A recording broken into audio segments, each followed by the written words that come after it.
I just truly remember thinking, I am never going to be happy again.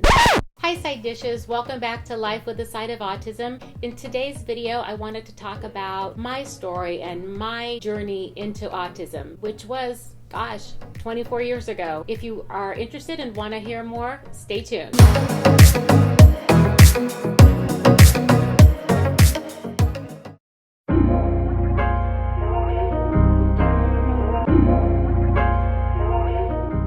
My son Brad was born in 1990, the very end of it, and so when he was born, I was 23 years old.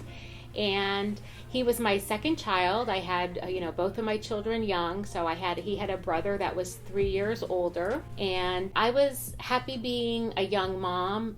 Brad's dad was older than I was, and he had his college out of the way and a great full-time job, so I was happy to be a young mom. My parents were older, so I wasn't really sure what I wanted to do with my life yet as far as career-wise, but I was more than happy to have children. So I was a stay-at-home mom, and I really loved that. When Brad was born, he was a big baby. He was 10 pounds exactly and 23 inches.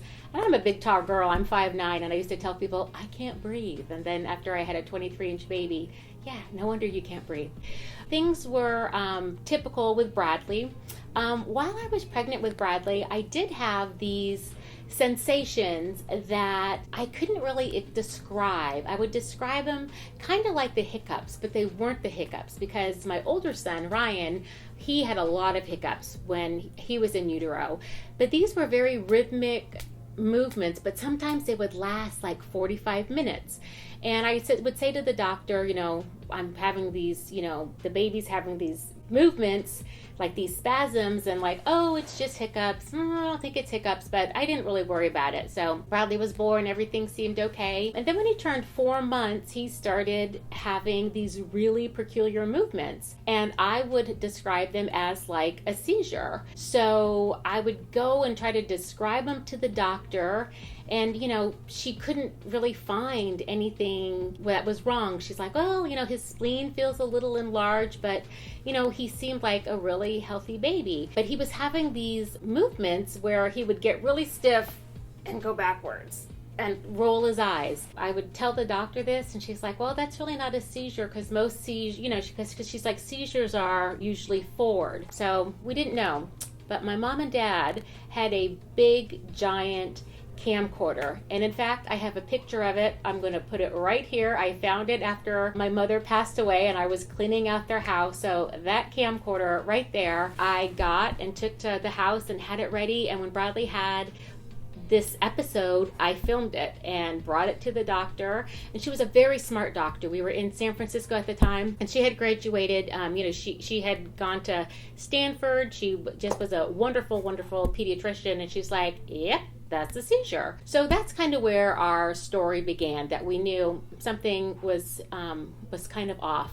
And so as we began, looking more, we found things on his body called ash leaf spots, which are spots that are shaped like a leaf, but there's no pigment in it. So if you had, like a child who was black, you'd be able to see those very clearly, but on a fair white child, you really couldn't see them. We had to actually use a black light. So with that, we brought him into the hospital where he had some MRIs and brain scans, but there was nothing on the brain. And so they just thought, well, he's just having seizures, and really, if you're going to have seizures, the best kind of seizures to have are unexplained seizures, so he might just have a seizure disorder. So we just thought, okay, it's a seizure disorder. They wanted to put him on phenobarbital. I did research on that, and it wasn't online research. It was go to the library research, and realized that phenobarbital can really slow down development, make kids really groggy. So at 24 years old, I was having to argue with this, neurologist that I don't want my child to be on phenobarbital, because if he has seizures, it could lead to, that maybe there's going to be something else going on, and it makes him drugged all day, and he needs to be alert. So I made a deal with the neurologist that we keep him on phenobarbital only for 6 weeks as opposed to the 6 months. So we were going to set that up, and so Bradley was going to go into the hospital as we started to get him on the phenobarbital. So this was this was right before he turned 6 months old. So here's Bradley's 6-month-old picture. Right there, you can see what a sweetie he was. But at 6 months, he went into the hospital. And during some tests at the hospital, they did find a spot on his brain that looked like a little tumor. So through all that, we got the diagnosis of a neurological disease called tuberous sclerosis. It's usually accompanied by severe mental disability, seizures, and just developmental delays. So we got tuberous sclerosis diagnosis. We got him on the medication to help with the like the little tumors in his brain. But we were also told there's a very high statistical chance that he's going to have autism, because when you have tuberous sclerosis, a lot of the time autism goes along with that. So it's about like 75%. So we were always kind of, looking out for autism. So that is really kind of where we have fallen. Autism has been more of our life than tuberous sclerosis. So autism is what we deal with day to day. And so, again, I was 24 years old, and I went to the library, and again, there weren't computers. I had to, look through the Dewey Decibel Index, and I found a book, and it had like a little paragraph about autism. It was about like this big, and I read it, and it was not good.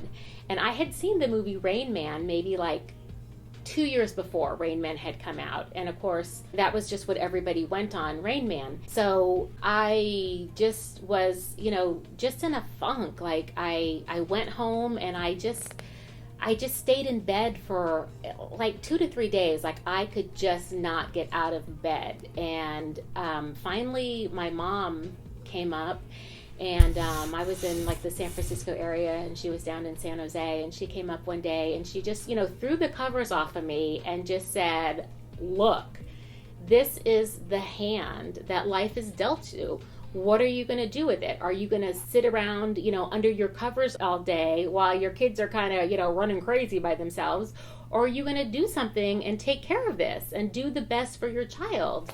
And I remember kind of like sitting up and wrapping my hair up and, sticking it up with a pencil and saying, "Yeah, I guess I'm going to, find out what I can do for him." So that was the start of it. I just truly remember thinking, I am never going to be happy again. Like my life is over. Like there is a dark cloud following me forever. Like I just did not know what to do. And being an at-home mom, everything fell on me because my husband, had to work. We lived in the Bay Area. It was very expensive back then, just like it is now. And, he had to work. So really I had to handle all this. So I made the phone calls and tried to find out, okay, what do I do with a child who maybe is going to have autism, but at least he has this diagnosis of tuberous sclerosis. So right away we got him in on speech therapy. So at 9 months we got him into therapy. So he was in speech therapy, occupational therapy, and infant stimulation classes. And so it was like Tuesday, Wednesday, and Thursday. And, it was like the three of us, the three amigos, me and Ryan and Brad. And, Ryan, my older son, would come to it and take part in it. And at the same time, Bradley was still having the seizures. So he was on phenobarbital, which is basically, like I said, a medication for the seizures. But at the time, the protocol for long-term infantile spasms or seizures was a medication called ACTH. And basically it's a steroid. So here's a photo of Bradley at his 9 months. And you can see the difference of 6 months to 9 months. He's huge. I know it. He blew up on steroids. So I had a 9-month-old baby that was just huge, and he was delayed developmentally. So he wasn't even sitting up at 9 months old. So, he was really delayed. Through, working with all the therapists, I was able to really feel empowered and be like, okay, what do I need to be working on at home? And I knew that I had to work with him on sitting him up, and I needed to work with him on, getting him to put things into a bucket. So that kept me busy, knowing that I was having this therapy, once a week, and then I could go home and these are the things that I should be working on. So that was very empowering. And I think that's one of the reasons that I went into the field of speech therapy, because I felt so empowered by the therapist telling me what I needed to do at home. Because it's so frustrating just to have a child with a disability, because in life, we can change anything. Like, I can show up and be a blonde tomorrow. We can buy boobs. If we're not happy in our marriage, we can get divorced. We don't have to wait for anything.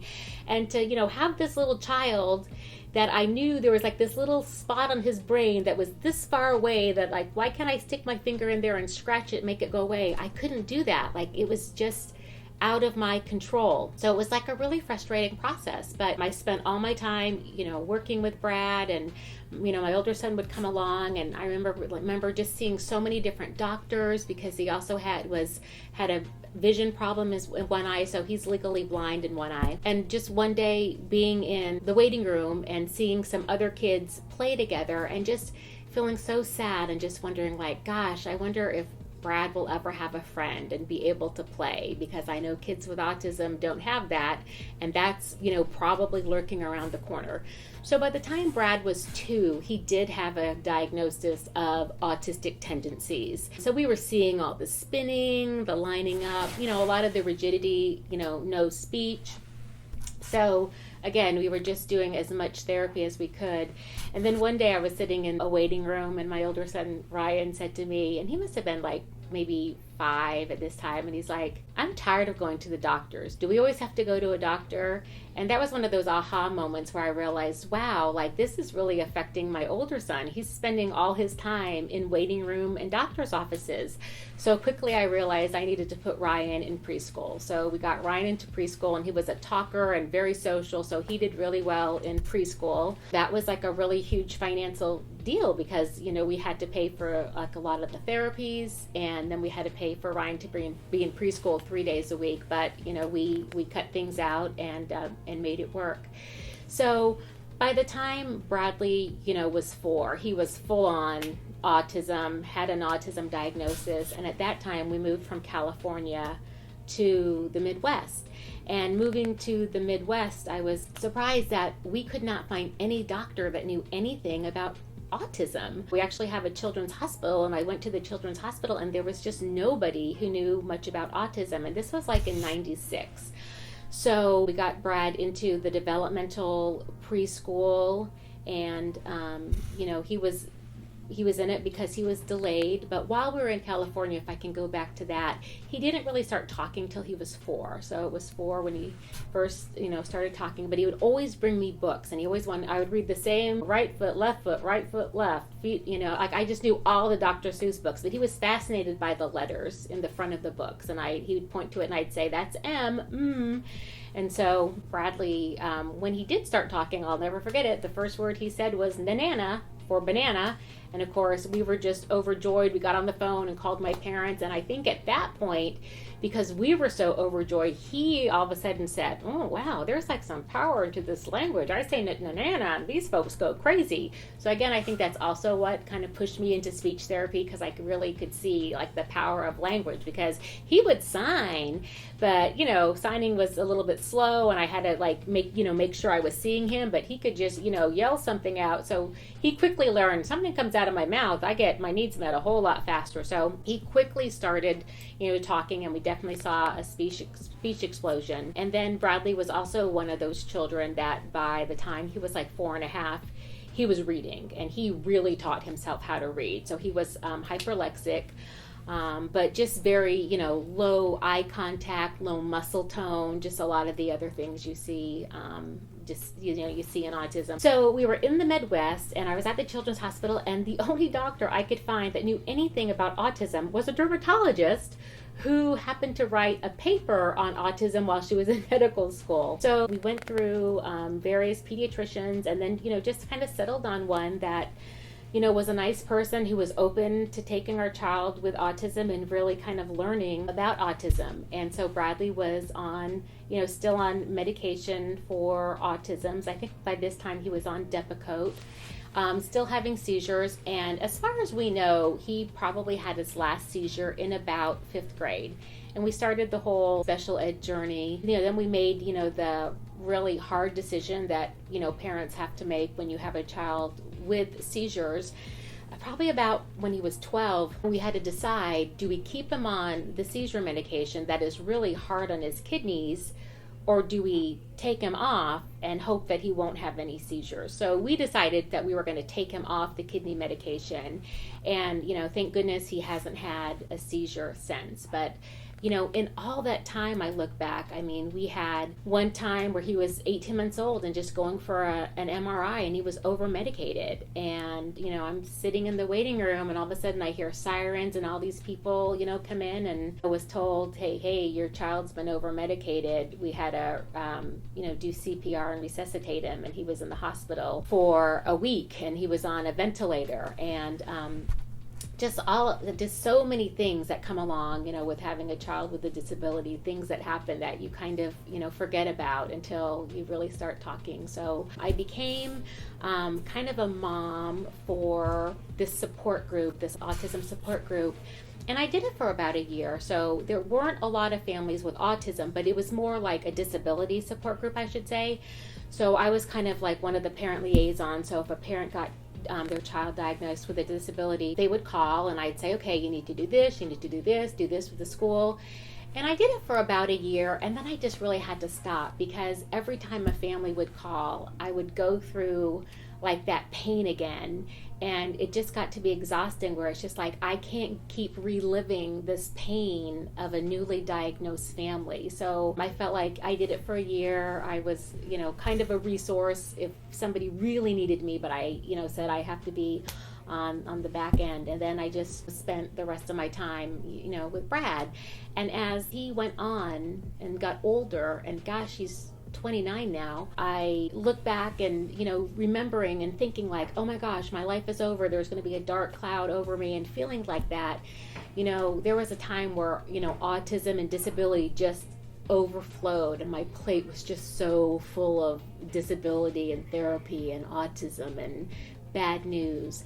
But my life's not like that anymore. And, now my life is just a life, and autism is just a side dish. Autism is one of the many aspects of my life, like other things. I love my dogs, and I love my job, and a lot of things. So just want to let families out there know who maybe are on this journey a little earlier, newer to the journey, that the pain and the grief that you're feeling now, it won't always be like this, that soon you will get into the groove of things, and you will have just a life with a side of autism. It won't be your whole plate. I think back about things that people would say to me, and just trying to be helpful and wanting to say something nice, but just kind of being annoyed at people who'd say, oh, God only gives you things that you can handle. And I was mad, because I just thought, you mean like if I was a crack whore, and no offense to crack whores, like God love them, he wouldn't have this? Or, like I didn't even take a Tylenol when I was pregnant with him. And, I'm reading in a magazine about a female musician who talked about doing cocaine when she was pregnant, and she has a perfectly healthy daughter who's my son's age. And like, well, that doesn't seem fair. Just things like this, or there's a purpose, there's a reason. And of course, people were just trying to say things to comfort me. Looking back, I appreciate that, because there's nothing anybody could say to make me feel any better. And so I quickly had to tell people, like, there's nothing you can say to make me feel better, but you can just listen to me. And so I found some, good friends, my mom and my very best friend, Jamie, who's still my best friend, that I could really, talk to and just kind of spill just my emotions to, and my fears to, and, what's going to happen. People would say to me like, oh, he'll grow out of this. And I would try to explain, to people like, no, he's not going to grow out of autism. It's pretty much, going to be there for the long haul. But people would say like, you'll be able to move on. And so to me, I look at it moving on versus moving forward. Moving on means that you're able to forget something and that it goes away. And, autism and disability and the worries and the fear and the guilt and the grief that I still carry to this day will always be with me. So I'll never be able to move on from that, but I certainly can move forward. So I've really been able to move forward in my life, walk away from that dark cloud that was hanging over me, and make the most out of my life, Ryan's life, and Brad's life. And we've all had, really great lives, just a different journey. So again, looking back to 1991, and nobody knowing about autism, I just had no idea. I just felt alone on this island, like nobody knew what I was talking about, but not realizing, like, wow, I was on the front end of this tsunami, and now there are so many autism parents behind me on the same journey, but just newer down the path. I've just walked the journey a little bit further. So that's what I'm hoping to do with this channel, is just to be able to, let people know it's a journey. We're all on it together. We need to support each other. We should be here for each other. The autism community is a big community, and we're going to talk about some difficult things on this channel, but things that I think that the community needs to talk about. So I'm hoping that we can all respect each other, because there's certainly different ways to parent a child with a disability or autism. We're not all going to agree, but we all have to stick together. So welcome to Life with a Side of Autism, and I'll hope you'll join me for some upcoming videos. Be good to yourself.